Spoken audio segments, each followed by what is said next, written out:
Our breaking news, a new account of Jamal Khashoggi's disappearance and presumed killing. 3 sources familiar with the case say that it was intended to be a Saudi mission to interrogate and possibly abduct him, that something went wrong, he died, and it was poorly covered up. Now, earlier today, CBS News' Errol Barnett found himself on a flight with Jared Kushner, who reportedly has a close relationship with the Saudi Crown Prince, tried to ask him about Saudi royal family's denial of involvement in Khashoggi's disappearance, and that didn't go well. Hey there, Jared. Errol Barnett with CBS. Any comment on?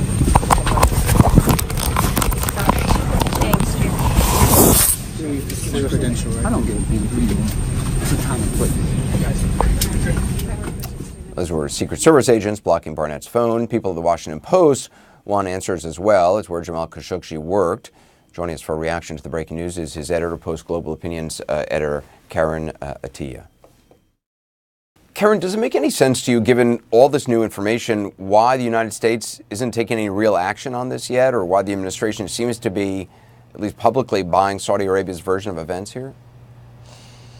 You know, all we can at least hope for and push for, here at the Post, is that the administration take this seriously, and that the administration push their Saudi counterparts, advise their Saudi counterparts to give us the truth and to give us the truth as quickly as possible.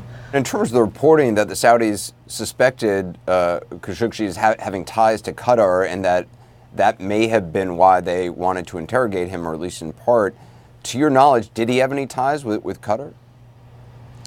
I mean, to my knowledge, I don't know about that. I think that ultimately still this is a case of a journalist who all he wanted to do was to write the truth as he saw it, who went into a Saudi consulate and never came back, regardless of views, regardless of ties. Anything that he wrote, at least with me at the Washington Post, was patriotic to Saudi Arabia.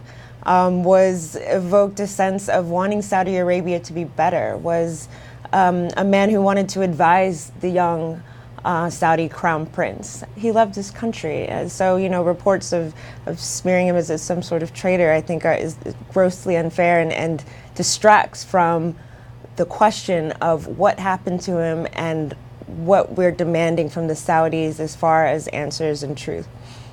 And certainly just in terms of what the Saudis have said and may say. I mean, there were, we have this reporting from several sources that they may say that this was an interrogation gone bad. I mean, even if that becomes a story that they were trying to interrogate him and bring him back to Saudi Arabia, that in itself is just, I mean, even if it's true, it's just startling that they would be grabbing somebody who enters their consulate, interrogating that person with this plan, and then trying to bring them back to Saudi Arabia.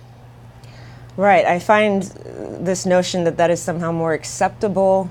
I find it ridiculous and still, frankly, a bit disgusting. It's still kidnapping, and if we say interrogation, if the interrogation was so violent that it causes death, I mean, that sounds like torture, and that's still a flagrant violation of international law.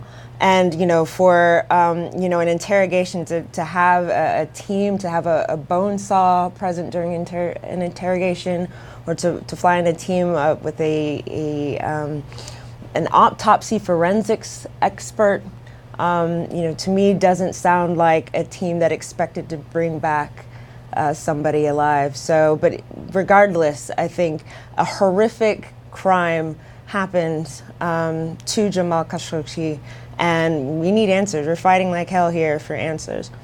Well, Karen, I appreciate your time. Thank you. Thank you, Anderson.